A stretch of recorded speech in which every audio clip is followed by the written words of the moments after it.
Hi, and welcome to Hands On at Home with the Peoria Riverfront Museum. My name is Holly, and I am the Every Student Initiative and Groups Tours Coordinator here, and today we're going to be making watercolor resist art. You'll need watercolor paper, paintbrushes, watercolors, crayons, and water.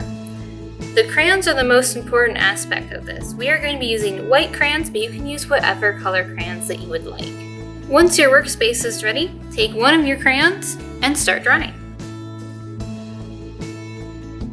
White crayons aren't the only thing that'll work. You can use any color of crayon to add to your painting. Once you're done drawing with your crayons, it's time to add your watercolor. Take your paintbrush, dip it in the water, and then pick whatever color you'd like to use. And then watch as your white crayon mysteriously reappears on your paper. As you paint, here are some things that you can think about. As you can see, I am rinsing my brush off in between my different colors. That's because I don't want to get my purple in with my blue, or my green, or my yellow, so I don't mix the colors.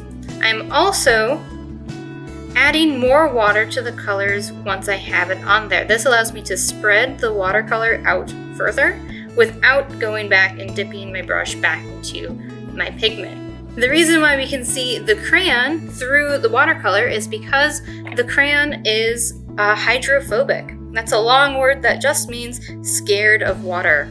While wax isn't really scared of water, it does resist water. Now that I'm all done painting, I can set this to the side to dry.